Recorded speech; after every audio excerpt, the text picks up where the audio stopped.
बहुत सारे लोग ये बातें नहीं जानते थे कि शशांक आखिर किस तरह दिखता था। कुछ लोगों के लिए शशांक बस एक नाम था, कोई ऐसा जिसने उदयपुर की इकोनॉमी को उठाने में बहुत मदद की थी। कुछ लोगों ने ये बात सुनी थी कि वो बहुत ही स्मार्ट और चालाक है। इसके अलावा कुछ लोग तो उसके गुड लुक से ही कायल हो जाते थे। इन सारी अटकलों को पीछे छोड़कर एक बात थी जिस बात का सभी को यकीन था। शशांक वर्मा बस किसी और चालाक बिजनेसमैन की तरह ही था जो इस शहर पर अपना राज करने आया था। सिमरन को छोड़कर अगर अगर शशांक को देखा जाए तो उसकी चालें थोड़ी सी कम कॉम्प्लिकेटेड हुआ करती थी। उसे कॉम्प्लिकेशंस का जाल बुनना बिल्कुल भी पसंद नहीं था, क्योंकि वो डायरेक्ट स्ट्राइक करने के लिए प्रेफर करता था। ज्यादातर उसके दुश्मनों को तुरंत पता चल जाता था कि वो भी उन्हें अटैक कर रहा है। शशांक उस तरह का आदमी था जो अपने दुश्मनों को सामने से जाकर वार करना पसंद करता था और ना कि उन्हें चांस देना पसंद करता था कि वो वापस उस पर पलटवार कर सके। वो जल्द से जल्द एक्शन लिया करता था और इस बारे में जरा सी भी सुस्ती या बेवकूफी नहीं दिखाता था। वो अपना दिमाग अपने बिजनेस को ग्रो करने में लगाता था और इन छोटी मोटी चीजों में दिमाग लगाकर उसे वेस्ट नहीं करता था। हालांकि सिमरन का केस हमेशा ही एक एक्सेप्शन था। जब सिमरन कुछ साल पहले खो गई थी, शशांक ने मिस्टर कपूर और उनकी फैमिली को बहुत दुख पहुंचाया था। और ऐसा उसने सिर्फ इसलिए नहीं किया क्योंकि उसे एंजॉयमेंट हो रहा था, मगर इसलिए क्योंकि अंदर ही अंदर उसे इस बात पर बिलीव था कि वो लोग इस चीज को पूरी तरह डिजर्व करते हैं। उसे हमेशा से ही शक था कि सिमरन के गायब होने के पीछे कपूर फैमिली का होना, वो कोई ना कोई हाथ तो जरूर है। उसे हमेशा ही ये बात चिंतित होती थी कि उनके आखिरी दम तक शशांक का काम है उन्हें सिर्फ और सिर्फ तड़पाना और दुख पहुंचाना। इस तरह वो सिमरन के लिए अपने बदले की प्यास को सेटिस्फाई कर सकता था। मनमीत के साथ शशांक ने मिलकर कपूर फैमिली के खिलाफ एक जाल बिछाया और कई सालों तक उन्हें परेशान करता रहा। उन दोनों की जोड़ी ने सब कुछ किया, कपूर इंडस्ट्रीज को तोड़ने फोड़ने के साथ उसके अंदर अपने खुद के आदमियों को प्लांट करना, ताकि वो लोग मिस्टर कपूर और मिसेस कपूर का हर एक मूव मॉनिटर कर सके। ये सब कुछ उन दोनों ने ही किया था। हालांकि सिमरन के मिल जाने के बाद उन दोनों ने ये सब बंद कर दिया। शशांक बिल्कुल भी अनरीजनेबल नहीं था। उसे अच्छी तरह पता था कि सिमरन के अपने खुद के प्लान हैं। खासकर जब वो उदयपुर में वापस आई है तो वो जरूर किसी न किसी मकसद से ही आई है। वो इस बात को बहुत देर से ही सुनकर पता लगा सकता था कि जब भी सिमरन अपनी फैमिली के नाम पर मुस्कुराती थी तो उसकी मुस्कुराहट बहुत ही अलग दिखाई देती थी। इसी वजह से शशांक ने अपना एक कदम पीछे ले लिया था। यहाँ तक कि उसने सिमरन के उसके प्लान्स को कंप्लीट करने में असिस्ट भी किया और उसे हमेशा ही बंद दरवाजों के पीछे से सपोर्ट करता था। उसे अच्छी तरह पता था कि सिमरन यहाँ पर पूरी तैयारी के साथ आई है और वो हमेशा सिमरन को वो स्टेज देना चाहता था। लेकिन आज रात बहुत अलग थी। शशांक और सिमरन के अजन्मे बच्चे का मामला थोड़ा सा अलग मामला था।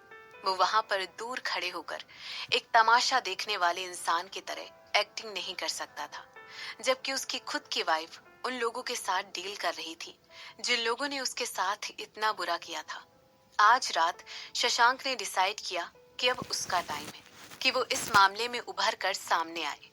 वो अपनी वाइफ को कमजोर नहीं दिखाना चाहता था, बल्कि उसके प्लान्स के इफेक्ट को और ज्यादा एम्पलीफाई करके दिखाना चाहता था। जबकि इधर शशांक के दिमाग में कोई और बातचीत चल रही थी। शशांक वो इकलौते इंसान नहीं था जो कि आज रात अपने बीते हुए कल के बारे में सोच रहा था। पद्मनी भी यही एक चीज कर रही थी, खासकर तब जबकि वो घूर कर देख रही थी, जो कि अभी अभी उसके सामने इस तरह बेहोश हो गई थी जैसे कि एक बहुत ही हल्की सी बेजान वस्तु हो। उसने तुरंत अपने जबड़े को कसा और अपने हाथों को मुट्ठी बांधकर ऊपर उठा लिया। वो पूरी तरह तैयार थी और तभी उसकी आंख से होता हुआ एक आंसू उसके गालों तक पहुंच गया। उसने तुरंत उन लोगों की तरफ देखा जिसे मिस्टर बी ने उसे दिया था, ताकि वो रुक्मणी को बिठा सके और उसके खून से सने हुए हाथों और पैरों को बांध सके। कैसी फीलिंग आ रही है? तभी अचानक पद्मनी ने एक ठंडी सी आवाज उस रूम में गूंजते हुए सुनी। जैसे ही उसे वो आवाज सुनाई दी, वो अपनी सीट से तुरंत कूदकर उठ पड़ी। उसने तुरंत पीछे मुड़कर देखा और उसे दिखाई दिया कि वहां पर वो औरत खड़ी थी जिससे थोड़ी देर पहले रुक्मणी बात कर रही थी। हालांकि पद्मनी ने सोचा कि उसे उस औरत की बात का जवाब नहीं देना चाहिए। कैसा फील हो रहा है? अगर सच कहा जाए तो पद्मनी को ये बात पता ही नहीं थी। उसने तुरंत पीछे देखा और अपने खुद के खून से सने हुए हाथों की तरफ देखने लग गई। रुक्मणी अभी तक मरी नहीं थी, तो क्या यही वजह थी कि इस समय पद्मनी को कुछ भी फील नहीं हो रहा था? मुझे इस फीलिंग का अच्छी तरह पता है, उस औरत ने कहा। उसकी टोन सुनकर एक बार फिर पद्मनी उसकी तरफ देखने लगी। उस औरत ने आगे कहा, एक बार सिमरन ने भी मेरी जान बचाई थी। फिर भी पद्मनी ने इतना सुनने के बाद सोचा कि उसे उस औरत की बात का कोई जवाब नहीं देना चाहिए। सिमरन तो सिमरन तो अभी भी एक ऐसी औरत थी जिससे उसे डर लगता था। अभी तक पद्मनी इस बात को लेकर पूरी तरह यकीन नहीं कर पा रही थी कि वाकई में क्या सिमरन ने उसकी जान बचाई थी, या फिर सिमरन भी उन्हीं लोगों में से एक और इंसान थी जो उसे मैनिपुलेट करके उसकी जिंदगी से प्रॉफिट कमाना चाहती थी। एक बार फिर शशांक और सिमरन वो दो लोग थे जिनके साथ वो कभी अपनी जिंदगी में ना तो आगे बढ़ना चाहती थी, ना कभी उनका मुंह दोबारा देखना चाहती थी। मैं समझ सकती हूँ कि तुम मुझसे डर रही हो, उस औरत ने अपनी बात कंटिन्यू करते हुए कहा। अगर सच कहा जाए तो मैं भी उससे बहुत ज्यादा डरती थी अभी तक। ऐसा कहते हुए उस औरत ने अपने चेहरे पर एक मुस्कान लगाकर पद्मनी की तरफ देखा। पद्मनी के मुंह से सीधे एक आह निकल गई। जो औरत एमएमएस के सामने खड़ी हुई थी, वो बहुत ज्यादा कॉन्फिडेंट नजर आ रही थी। वो बहुत ही खूबसूरत थी और उसकी मुस्कुराहट बिल्कुल एक सभ्य महिला की तरह दिख रही थी। हालांकि पद्मनी को इस बात का पूरा यकीन था कि ये सब कुछ एक छलावा था, एक दिखावा था। ये औरत सिमरन के साथ काम करती आ रही थी। ये बिल्कुल ही अपने बॉस की तरह धोखा देने वाली इंसान थी। तुम यहाँ पर क्यों आई हो? पद्मनी ने पूरी कोशिश करके कुछ मिनटों के अनकंफर्टेबल साइलेंस के बाद पूछा। तुम्हें ये बताने के लिए कि जानकी तुम पर नजर रखे हुए है और तुम्हें अपनी बेटी को टॉर्चर करते हुए देख रही है। और प्लीज, मेरा एक नाम है, मेरा नाम कृष्णा है, उस अनजान औरत ने जवाब देते हुए कहा। जानकी? पद्मनी ये जानकर ऑब्वियसली बहुत ज्यादा सरप्राइज हो गई थी जब मिस्टर बी ने उसे बताया था कि वो हर चीज पाने में मदद करेंगे जो उसकी है। तो उसने कभी भी इस बारे में नहीं सोचा था कि उसे रुक्मणी के बालों का एक धागा भी छूने के लिए इतना सुनहरा मौका मिलेगा। उसे लगा था कि वो बस दूर से बैठकर इंटरनेट पर ही रुक्मणी की रेपुटेशन खराब कर सकती थी। हालांकि ये सारे हालात पिछली रात ही बदल गए थे जब मिस्टर बी ने उसे बताया था कि वो रुक्मणी के साथ जो चाहे वो कर सकती है। उसे अचानक से फील हुआ कि ये बहुत अच्छी अपॉर्चुनिटी के साथ अपने बदले को पूरी तरीके से निकालने के लिए ये कैसे होने वाली थी। इस बारे में कभी भी पद्मनी ने आज से पहले सोचा तक नहीं था, मगर उसने कभी भी ये बात एक्सेप्ट नहीं की थी कि जानकी उसे ये सब कुछ करते हुए देख रही होगी। बोनस, क्या ये जानकी के लिए भी सबसे बढ़िया तरीका नहीं था उसे टॉर्चर करने का? जानकी के लिए ये एक टॉर्चर था कि वो अपनी बेटी को इस समय ऐसी हालत में देखने के लिए मजबूर थी, और वो भी उस इंसान के हाथों जिसे उसने कुछ करने लायक नहीं छोड़ा था, जिससे उसने सब कुछ छीन लिया था और उसका सब कुछ अपनी बेटी को दे दिया था। पद्मनी ने तुरंत अपनी आंखें उठाई और कृष्णा की तरफ बड़े ही गंभीर तरीके से देखने लगी। ये बात इस बात को प्रूफ करता था कि सिमरन कितनी ज्यादा शैतानी हो सकती थी। सिमरन ने हमेशा इस बात पर यकीन किया है कि सिर्फ इसलिए जिंदा रहना ताकि आप अपने मरने के लिए हर पल मौत का वेट कर सके। ये सबसे बड़ी पनिशमेंट है क्योंकि कोई भी आपको दे सकता है। कृष्णा ने पद्मनी को एक्सप्लेन करते हुए कहा। जब उसने पद्मनी को एक्सप्लेन करते हुए उसके एक्सप्रेशन देखे, उसने पद्मनी की तरफ एक कदम बढ़ाते हुए आगे कहा, इन सब चीजों के बारे में ज्यादा मत सोचो। सिमरन तुम्हें किसी प्यार की वजह से हेल्प नहीं कर रही है।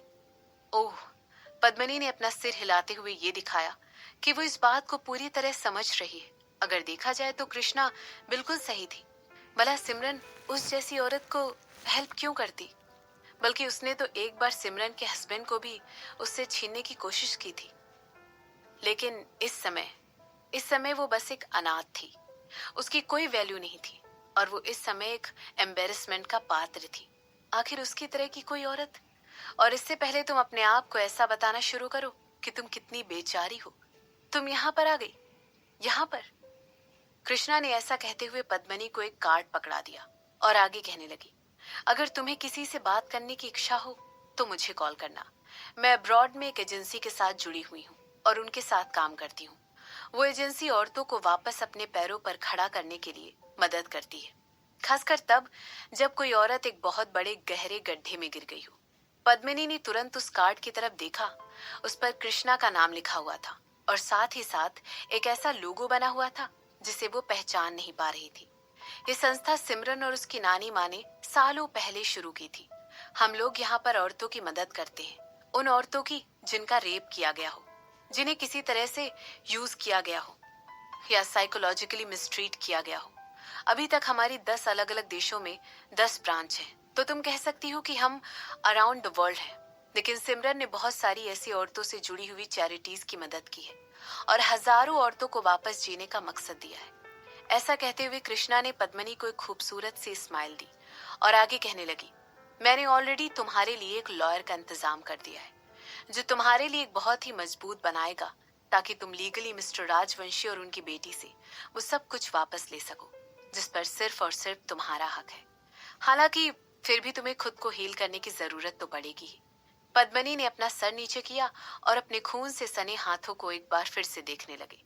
उसे ऐसा महसूस हो रहा था जैसे उसकी आंखों से गिरकर आंसू उसके गालों तक पहुंच चुके थे। सिमरन शायद उससे मिली भी नहीं होती, या फिर वो उसे कभी भी उसकी शक्ल दिखाने का एक दूसरा मौका भी नहीं देती, और ना ही उसके तोड़ देने वाले अतीत से रूबरू कराने के बारे में सोचती। मगर वो पद्मनी को पूरा यकीन था कि ये हो ना हो सिमरन की एक बहुत बड़ी चाल का एक छोटा सा हिस्सा था। जब तुम अपना डिसीजन ले लोगी, तब तुम मुझे कभी भी कॉल कर सकती हो, कृष्णा ने कहा। और ऐसा कहने के बाद उसने अपनी पीठ पद्मनी की तरफ घुमा ली। हालांकि इससे पहले वो उस रूम से बाहर निकल पाती, रास्ते में रोक दिया। थैंक यू, पद्मनी ने कहा। प्लीज मुझे थैंक यू मत बोलो, थैंक यू उससे कहो। कृष्णा ने ऐसा कहते हुए एक बार फिर पद्मनी की तरफ देखा और आगे कहने लगी, सिमरन और मैं, हम दोनों को ही अच्छा नहीं कहा जा सकता है, लेकिन मैं तुम्हें एक बात जरूर बता सकती हूँ, और वो भी पूरे कॉन्फिडेंस के साथ, कि हम लोग दूसरे लोगों की लाइफ को दोबारा से सरल करने में और रिबिल्ड करने में उनकी मदद करते हैं, और हम इसी चीज में बहुत अच्छे हैं। तुम हमसे एक्सपेक्ट नहीं कर सकती हो, और तुम्हें किसी भी दूसरे इंसान से अपनी लाइफ को फिक्स करने के लिए एक्सपेक्टेशन रखनी भी नहीं चाहिए। वो इंसान तुम खुद हो जो ये काम कर रही हो। मैं, पद्मनी ऐसा कहते हुए स्पीचलेस हो गई थी, और वो इस समय बहुत ज्यादा ग्रेटफुल फील कर रही थी। अगर सिमरन ने ये सब कुछ करने के लिए डिसाइड नहीं किया होता, तो किसे पता था कि पद्मनी जिसके पीछे जान की हाथ धोकर पड़ी थी, वो 1 महीना और भी जिंदा रह सकती थी या नहीं। उसने तुरंत अपने इमोशंस को कंट्रोल करने के लिए अपने फोटो को बैक कर लिया और कहने लगी, प्लीज सिमरन से मेरा थैंक यू कहना। मुझे नहीं लगता है मुझे उसे दोबारा देखने का कोई हक है। अपनी तरफ देखो, अपनी तरफ इस तरह एक मैले कुचले हुए कालीन की तरह देखना।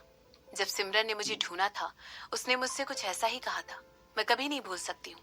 तुम सिर्फ और सिर्फ टूटी हुई हो, मेरी नहीं हो। जियो और खुद को फिक्स करो, कृष्णा ने सिमरन के शब्दों को कोट करते हुए कहा। इसके बाद वो आगे कहने लगी, तुम लकी हो कि सिमरन ने तुम्हें हेल्प करने के लिए डिसाइड किया। इस समय तुम बिल्कुल किसी कूड़े के ढेर की तरह दिख रही हो। जाओ और अपने आंसू पोंछो और अपने चेहरे को थोड़ा सा ठीक कर लो। अपने सर को थोड़ा सा ऊंचा उठाओ मेरी प्यारी बच्ची, ये तुम्हारी एक नए सफर की तरफ शुरुआत है।